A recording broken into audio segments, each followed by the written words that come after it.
through a high-ranking person in the Soviet Academy of Science. I got an invitation to go along with, to go up to Siberia.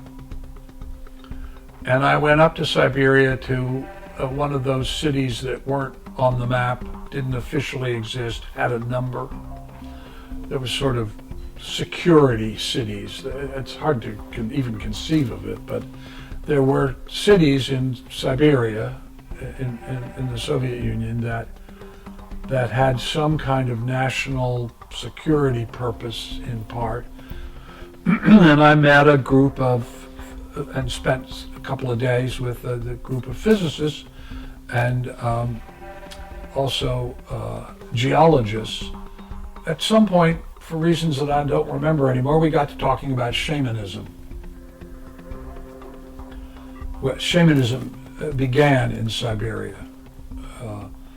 And as we talked, they said to me, "Oh, well, you know something about this."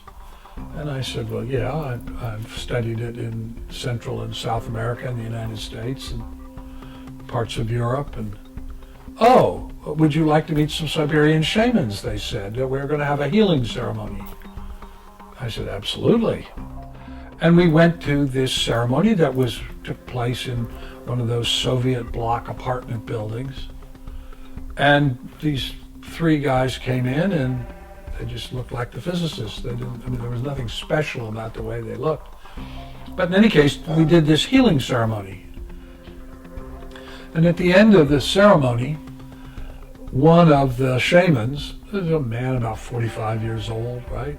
Looked like a worker. There was nothing particularly that made him stand out. Typical sort of Siberian Russian working man. He reached in his shirt and he pulled out, and he had a reindeer scrotum that had been tanned.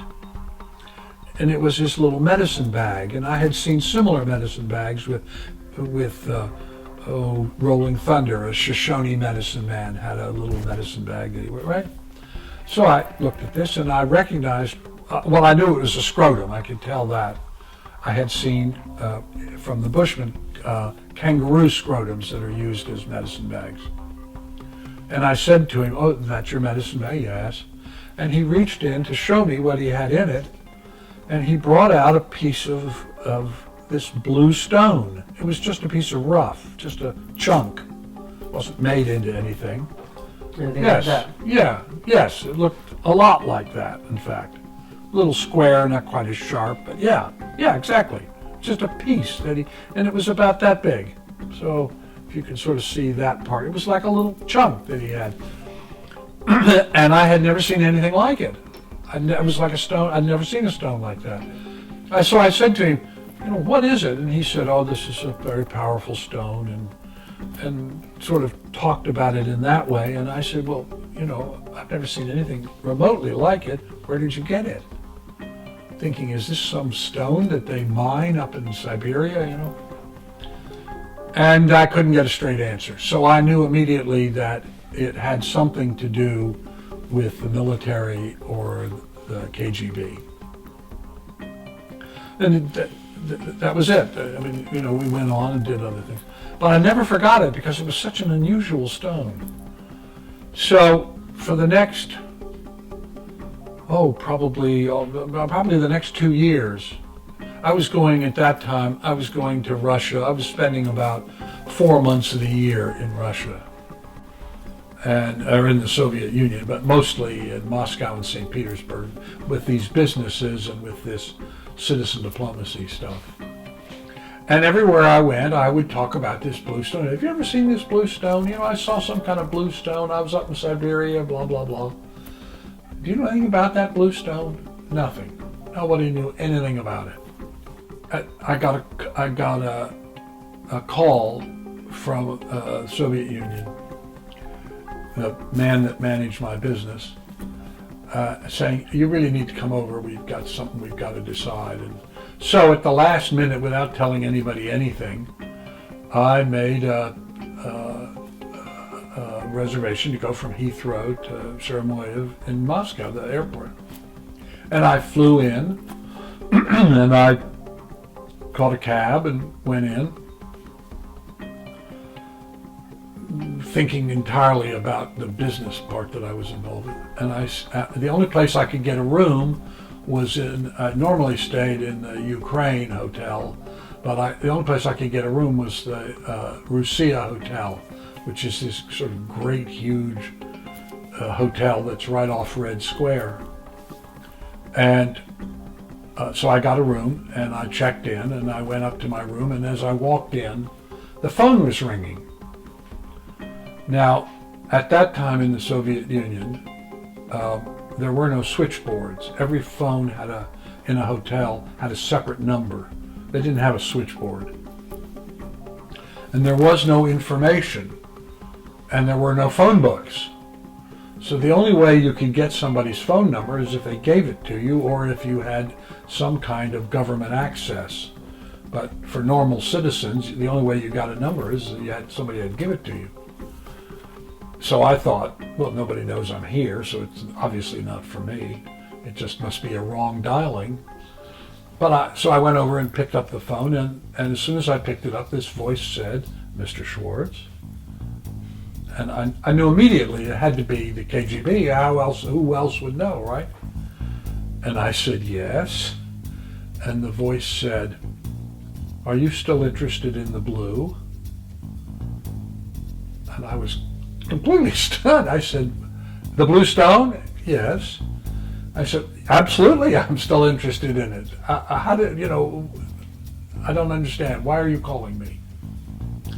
And the voice said, "You will be at the place of public execution tomorrow at 0800, and you will be met, and it will be made clear." I said, "Well, how will I know? How will I know who to look for?" And they said, "Oh, no problem. We know who you are," and hung up. And I thought, what in the world just happened? So that was not particularly auspicious. But anyway, so I went to stand next to the place of public execution in Red Square, and I'm looking around, and I don't see anybody. Walking up to me is a KGB colonel. "Mr. Schwartz?" I said, "Yes." "You will come with me, please." There was this Zill limousine parked. Zill was a kind of, looked sort of like an old Packard, a cross between a Packard and a Lincoln Continental from the 40s or 50s. So he says, "You will get in, please." And I'm thinking, where are they taking me? Am I being arrested? What is going on here? So I got in the car, and he got in the car, and he pulled the curtains, these green cloth curtains, so that you couldn't see out, right? I mean, this is also not confidence making. Yeah. And we start driving, and after we're driving for a little while, I thought, well, what's going on? So I pulled the curtain back on the side of the window.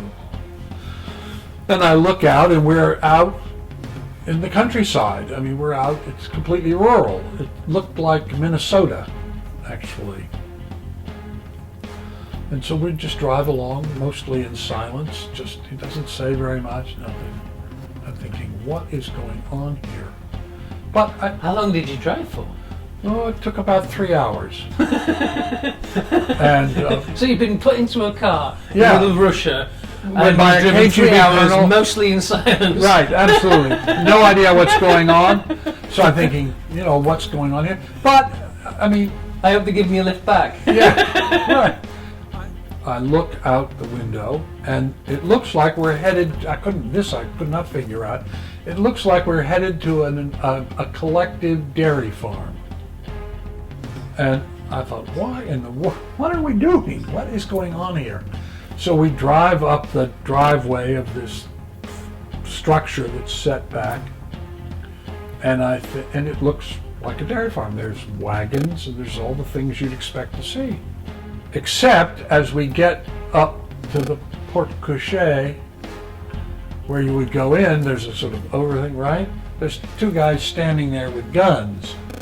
The colonel and I get out, And we go into this, and as soon as we go through the doors, we're in the 21st century. It's clearly some sort of laboratory.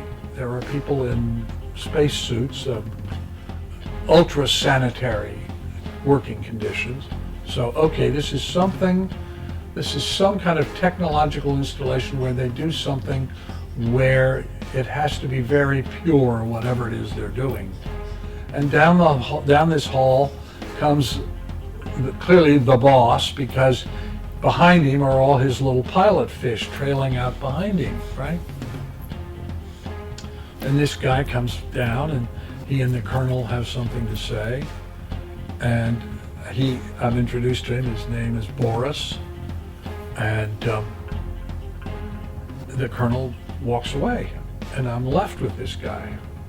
And he looks at me and he says, "Why are you here?" And I thought, what? Okay, I'm here for the blue. And he looks at me for a long moment and he says, "There is no blue." And I said, "Well, then I have absolutely no idea why I'm here." And we kind of look at each other, and he says, "Well, let me show you around." So he does. He shows me around, and we go by, and there are these people in space suits, and they're working in this laboratory. We're looking through a window at them. And I said, "Well, you clearly do something that requires great purity. What are you doing here?" And he said, "Oh, this is an inorganic crystal lab." Really? I said, "Oh, well, that's very interesting." And so we go along, and he says, "We manufacture for government agencies. We take natural stones and we transform them." And so we walk out and we're back out in Dairyland. There's, the kind of wagons, and I realize this is all some kind of facade that's made so that American spy satellites going over look down on what they see as a collective dairy farm. But what in fact is going on is this some sort of very high-tech inorganic chemistry lab. We go in, and it's a huge room, and in the floor, these are titanium autoclaves. I said, "Okay." And just then a big crane goes over on this, it was up on the ceiling, and it pulls up a series of blocks about 7 inches that are a citrine. They're yellow. And I'm looking at this, watching this process, and he says to me, just volunteers, we heat the titanium test tubes up, autoclaves up to 2,500 degrees, and we start with a natural quartz, and we manipulate it molecularly by adding things to it, and then we lower the seed crystals, beryllium seed crystals, and we seal it and heat it up, and in the liquid that the seed crystals are put down in this hot liquid, the crystals begin to grow. And he says it takes about 2 months, and then it takes about 2 weeks for it to cool down. Much more than, I didn't even know what to ask. Oh, that's very interesting. And I said, "Well, how much can you make?" Oh, he said, "We can make about 2,500 kilos a year." And then he looks down at his watch and he says, I have to take you to lunch. And so, okay, and we walk back, and as we're walking back across the courtyard in what would have been a stables were it an actual dairy farm, I see these babushka ladies, the ladies with the scarves, and they're packing something into wooden boxes. There's 2 women doing this, and the paper blows off of whatever it is they're wrapping up in paper, and I look at it, and it's the blue. It's this same blue. So I thought, oh, okay. So he takes me into a dining room, big dining room, probably seat 20 people, but there's only 2 places set at either end, not near each other, at either end. And there's two chefs with their toques, and he tells me, please sit down, and he goes away. So I'm sitting there all by myself, and then in comes the boss, Boris. He sits down, and he says to me again, why are you here? I said, I'm here for the blue. He said, there is no blue. I said, I know there's blue. I just saw it. I just saw these women wrapping it up and putting it into boxes. Why are you telling me there's no blue? And he says, well, suppose there were blue. What would you do with it? And I said, well, I haven't seen it close up except this one little rough piece, but my plan would be to carve it into dolphins and make it into jewelry. And he looks at me for a long beat, and he says, what? Jewelry? Dolphins? I said, yeah. I'm going to make a dolphin, call it the Peace Dolphin, and it'll be Russian scientific chemistry wedded to Western artistic form to produce the Peace Dolphin, to create a greater understanding between our two countries. Really? I said, yes. Well, what will you do with it? I said, I'm going to sell it.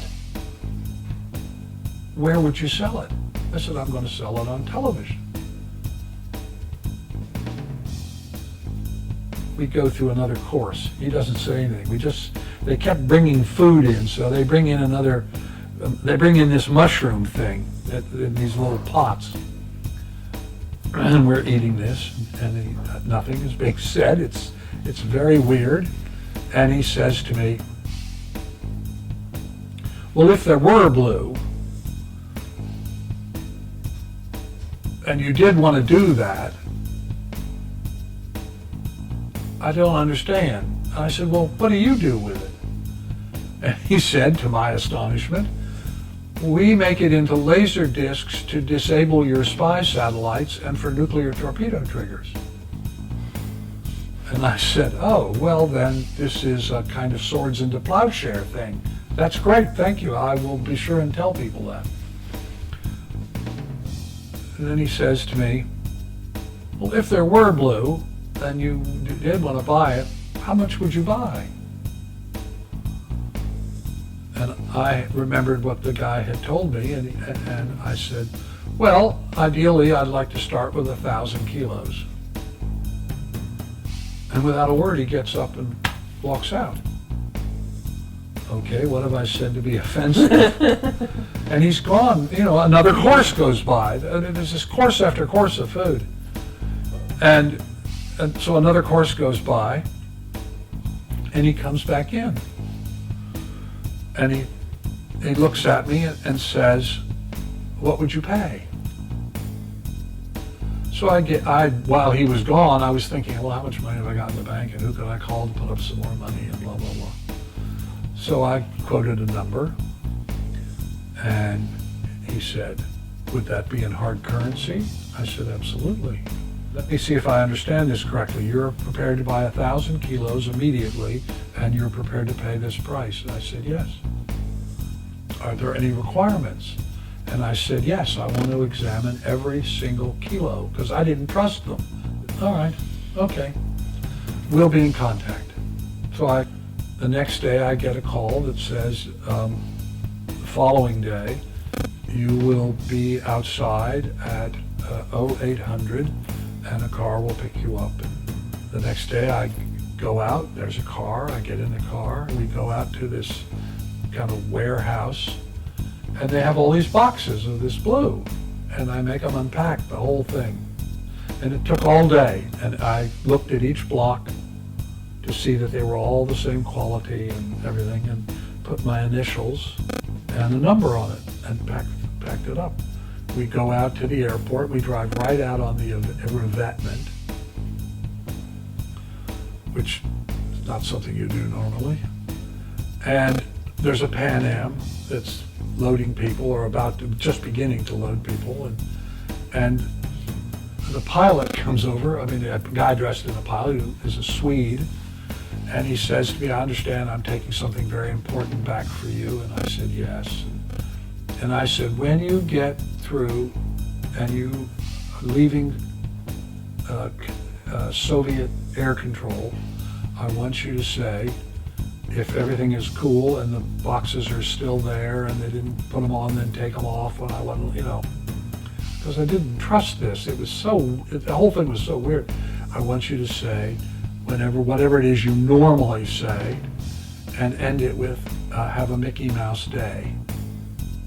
And I thought that's something nobody can think of. So it takes a long time to get out of Soviet airspace. But finally, we hear on the speaker, this is Pan Am Flight 117, Sheremetyev. We are now leaving Soviet airspace in your control. Thank you very much. Have a Mickey Mouse day.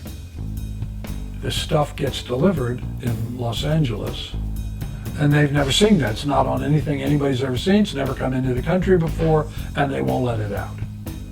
So I hire a customs agent, and he can't get them out. And it's time is going on, and it's like a week later, and I still can't get this stuff out, and I can't seem to get anybody to really grapple with what it is. Anyway, so the customs guy says to me, you need to hire an attorney. So we're in Morton's, which is this very nice restaurant, and I have a paper bag with 1 kilo of the blue in it, right? So I've got this kilo, and it's in a brown paper bag. And we're having lunch, and I'm explaining to this attorney, I said to him, I have 1,000 kilos of the purest stuff you could ever imagine. And we're going to sell it by the gram. And so this is really important. I've got a big investment in this, and I cannot get this stuff out. It's absolutely the purest stuff by the key. I got 1,000 keys of it. And all of a sudden, walking up to our table is this sort of beefy guy with short hair. He goes like this with his jacket. And there's his DEA badge, and there's his gun, right? It was clear what they thought it was, a coke deal. And so he says, you will put your hands on the table. We'll be very quiet. We're not going to make a fuss. I'm going to tell you to stand up. When I tell you, you're going to take your left hand and you're going to reach over and pick up that bag, and you're going to bring what's in the bag with you. Do I understand? You understand me? And I said to this guy you think this is a coke deal? It's not. If you'll just let me open the bag, I will be glad to show you what we're dealing with. We're not going to do that here. We're going to get up and go outside, and we're going to do it now. Please reach over and pick up the bag. This is all in this very threatening monotone, right? Pick it up, hold it. All right, stand up. And the attorney at this point is going, Jesus, what have I gotten into? You could cost me my license. I mean, what the hell is going on here? And he's becoming very agitated. We go outside, and this guy's car. You put your hands on the car, please. Put the bag on top of the car. Put your hands up. The attorney is now almost wetting himself.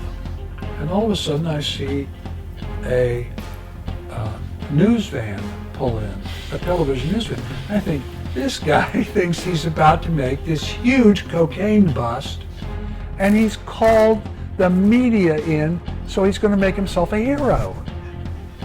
Right? Oh my God, this is getting weirder and weirder. And just then, another car pulls up, and a man gets out, and this is clearly this guy's boss. And he comes up, and he says, so what the hell's going on? And the first guy says, they have 1,000 keys they're trying to bring in, and he's been trying to work with this attorney to figure out how they're going to get it in. He must be some kind of, you can imagine. And the boss says to me, looking at me, I don't look like a coke dealer. what's going on? You want to tell me what's going on? I said, yes. If you will open that bag,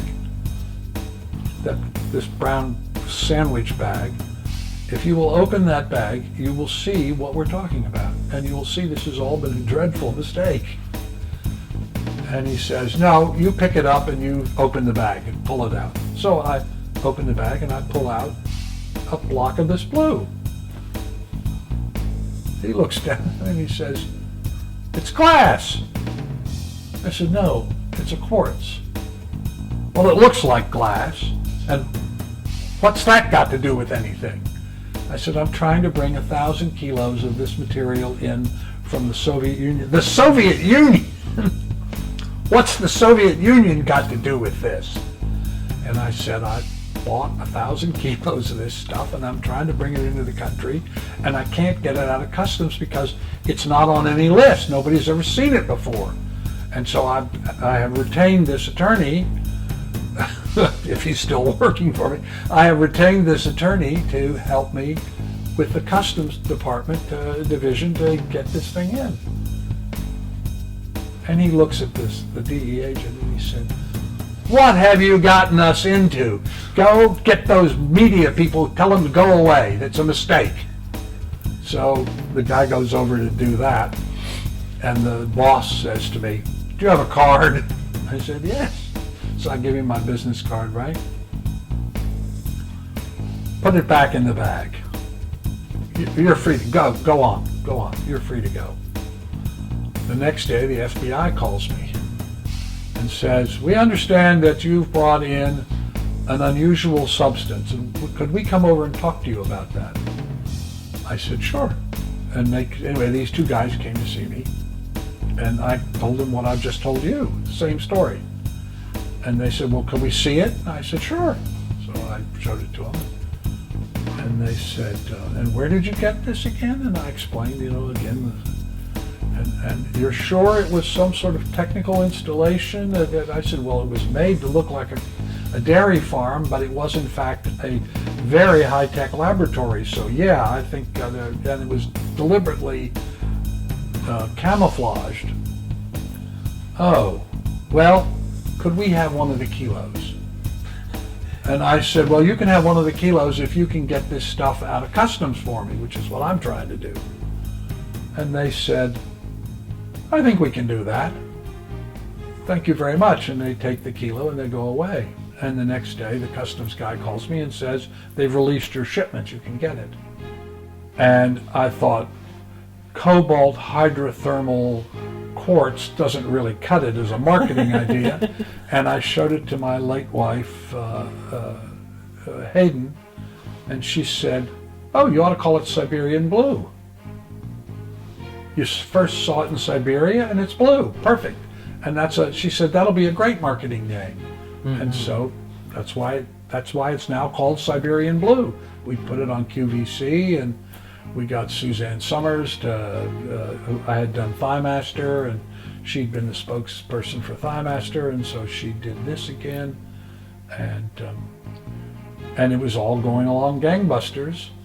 And then on Christmas Day, 1991, the Soviet Union ceased to exist, and about 3 months later, so did this facility, and there was no more to be had. And so, although people do make small amounts in sort of desktop autoclaves, it's not of the same quality. It's paler and it's not as pure. Yeah, there's a lot of inclusions. Yeah, so it's lots of this material, the original Siberian Blue. Because they used it for lasers, they made it with the utmost purity, because they wanted it to laze for just a few wave numbers. And they didn't want anything to alter that. Now, why blue, why those wave numbers, what that has to do with American spy satellites, I haven't a clue. But what I do know is that this is absolutely the purest Siberian Blue.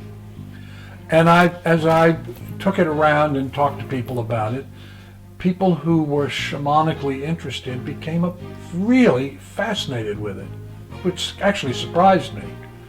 I mean, I had first met it in the context of shamans, but when I showed it to people who were into shamanic paths, and particularly once I started carving it and making it into things, this as an example, this little obelisk, I took this to a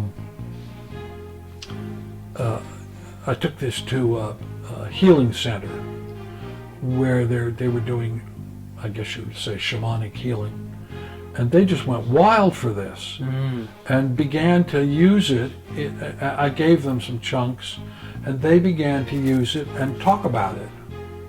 And then one thing led to another, and suddenly on the internet it began to appear all of these statements about how it was useful in shamanic meditation, ceremonies. And so it's developed this whole other reputation.